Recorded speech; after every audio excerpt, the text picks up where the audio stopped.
आज सुबह के समय मैं सर्वशक्तिमान यहोवा परमेश्वर का धन्यवाद करता हूँ कि जिसके वसीले से आज हम जीवित हैं और उसके उस अनुग्रह के वसीले से जो खुदावन परमेश्वर हम सबके जीवन में किया है।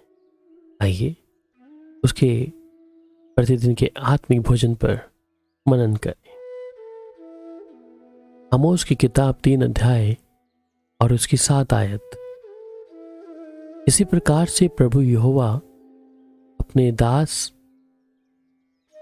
भविष्यद्वक्ताओं पर अपना मर्म बिना प्रकट किए कुछ भी ना करेगा।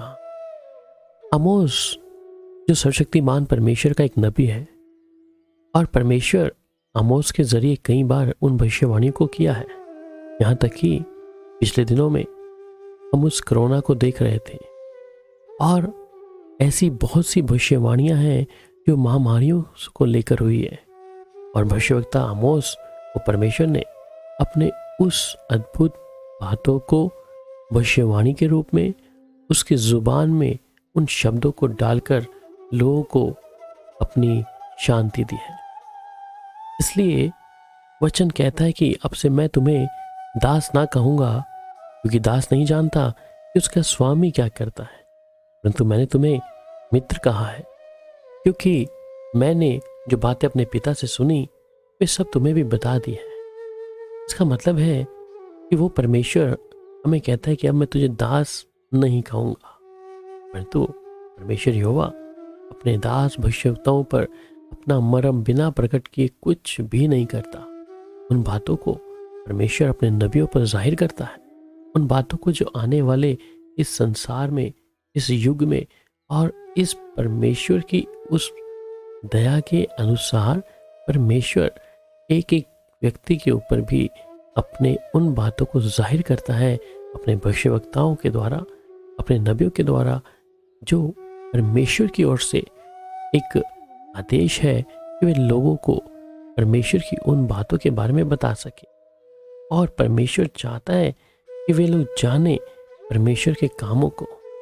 इसलिए भजनकार भी इस बारे में कहता है कि यहोवा के भेद को वही जानते हैं जो उससे डरते हैं और वह अपनी वाचा उन पर प्रकट करता है। जी हाँ, यहोवा के वो बड़े भेदों को कौन जान सकता है? जो परमेश्वर का भय मानते हैं।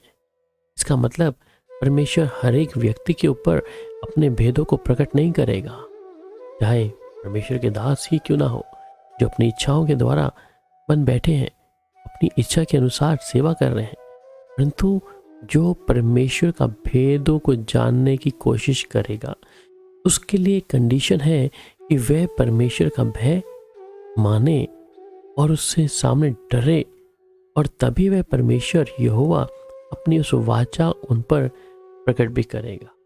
इसलिए बाइबल में लिखा है कि इन बातों के बाद जो मैंने दृष्टि की तो क्या देखता है। जी हाँ, यूहन्ना जिसने परमेश्वर के उस प्रकाशन को देखा है प्रकाशित वाक्य की किताब में, और वो कहता है कि जब इन बातों को मैं देखता हूं कि स्वर्ग में एक द्वार खुला हुआ है, और जिसको मैंने पहले दूरी के से शब्द से अपने साथ बातें करते सुना था, वह कहता है कि यहाँ ऊपर आ जा और मैं वे बातें तुझे दिखाऊंगा जिनका इन बातों के बाद पूरा होना अवश्य है।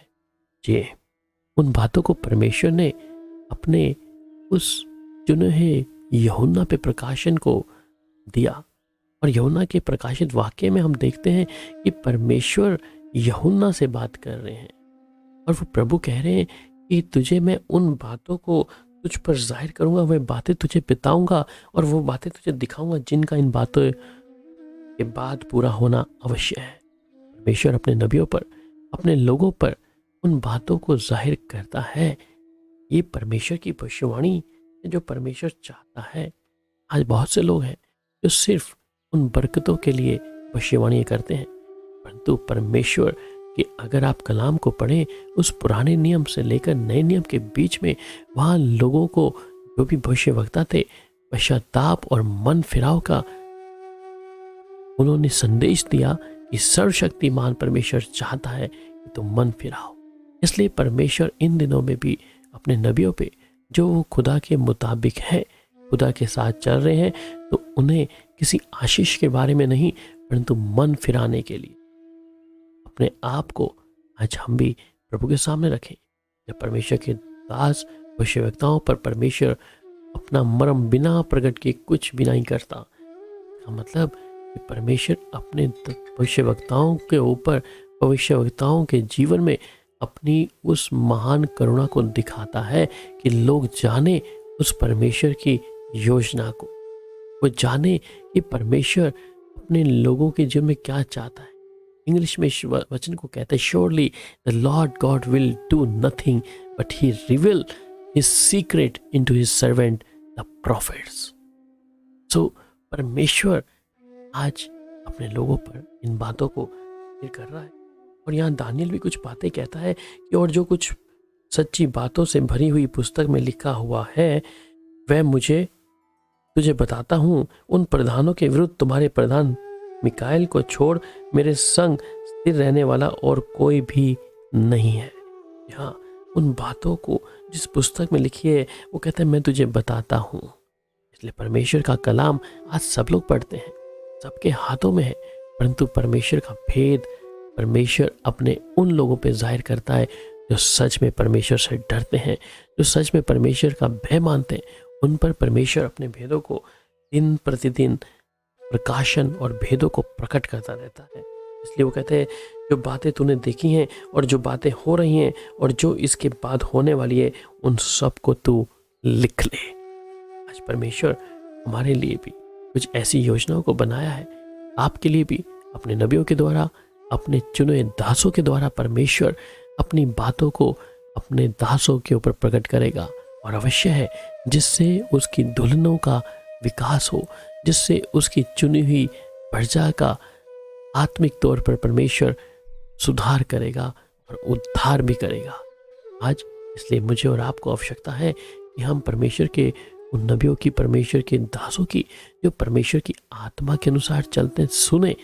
सिर्फ सुनना क्या है, सुनना सिर्फ ये नहीं कि मुझे और आपको कौन सी संसार की वो कूड़ा करकट मिलेगा, परंतु कौन सी वो बातें जो परमेश्वर यहोवा अपने नबियों पे जाहिर कर रहा है इन दिनों में, और वो मेरे लिए आत्मिक तौर पर मेरी मजबूती के लिए होगा, मेरे आत्मिक संबंध के लिए, परमेश्वर के उस संबंध के लिए मेरे लिए ताकत होगा, बुनियादी वो बल होगा। इसलिए हम प्रभु के दासों की, उन भविष्यवक्ताओं की जो परमेश्वर के वचन के मुताबिक है, उनकी सुने और उनकी बातों को हल्का ना जाए। नीनवे के लिए हम देखते हैं कि योना को चुना गया, योना कई बार इनकार किया, तो हम आखिरी में देखते हैं वही योना परमेश्वर की कई हुई बातों के अनुसार चला। परमेश्वर ने उस नबी के द्वारा उस नीनवे देश को जो ठानी थी परमेश्वर ने कि मैं इस नीनवे को हटा दूंगा, इसे समाप्त कर दूंगा, परंतु योना नबी के द्वारा परमेश्वर ने जब उन्हें मौका दिया तो वो जगह परमेश्वर ने उस पर अपने क्रोध को नहीं किया। आज इसलिए मैं और आप भी, हमारे जीवन में चाहे दुख, परेशानी, पाप कुछ भी चल रहा है, हम परमेश्वर के दास की, उस नबी की बातों को सुने जो परमेश्वर कहता है कि मन फिराओ। और परमेश्वर के नबी हमेशा मन फिराओ के विषय में ही प्रचार करेंगे, उन्हीं विषयों में बताएंगे। परंतु अगर आप किसी भविष्यवक्ता को जानते हैं या आप सोचते हैं कि ये मेरे भविष्य में मुझे क्या कूड़ा वो मिल जाएगा, क्या संसारिक चीज़ मुझे मिल जाएंगी, अगर इस खोज में है तो आप मेरे प्रिय भाई बहन गलत जगह पे हैं। इसलिए जो आत्मिक तौर पे आपकी मजबूती और बल और शक्ति बढ़ा रहा है, उस दास की पहचान करें, आत्मा के अनुसार चलें और परमेश्वर की कही हुई बातों को, क्योंकि परमेश्वर ने कह दिया कि यहोवा अपने दास भविष्यवक्ताओं पर अपना मर्म बिना प्रकट किए कुछ भी नहीं करेगा। इसलिए वो उन बातों को अपने दासों के ऊपर, नबियों के ऊपर प्रकट करेगा, तभी परमेश्वर अपनी बातों को हमारे और आपके जीवन में जरूर अवश्य करेगा। आइए प्रार्थना करें। प्यारे पिता, आपका धन्यवाद हो। आज सुबह के समय प्रभु हम सब आपकी महान उपस्थिति में हैं प्रभु जी। इसलिए प्रभु आज के कलाम के लिए भी, उस प्रोफेटिक वर्ड के लिए प्रभु, उस शब्द के लिए प्रभु, उस आत्मिक भोजन के लिए प्रभु, हम आपका धन्यवाद करते हैं कि हम तेरे दासों की भविष्यवाणी की सुने जो तेरे वचन के मुताबिक है। सिर्फ संसार के कूड़े की भविष्यवाणी को नहीं, मेरे जीवन में क्या मुझे मिल जाएगा इसकी भविष्यवाणी के लिए नहीं, मेरा भविष्य क्या होगा इसके बारे में नहीं, परंतु मेरा आत्मिक संबंध परमेश्वर के साथ कैसा है, कैसा बना है और क्या आवश्यकता है मुझे पश्चाताप और माफ़ी मांगने की, तो हम परमेश्वर की आत्मा की आवाज़ सुने। प्यारे प्रभु, आज सुबह के समय अगर किसी भी भाई बहन से आपने बातचीत किया प्रभु, जिन्हें लगा कि मुझे प्रभु की आवाज़ को सुनना है, मुझे संसार की नहीं, संसार के लोगों की नहीं, परंतु अपने प्रभु की आवाज़, और परमेश्वर अपनी बातों को अपने दास आवश्यकताओं पर अपना मर्म बिना प्रकट किए हुए कुछ भी नहीं करेगा, ये हम सुने। प्यारे पिता, आपका धन्यवाद हो, तारीफ हो प्रभु यीशु मसीह के मधुर और मीठे नाम में, आमीन। प्रभु आपको सियोन से शांति दे। शालोम।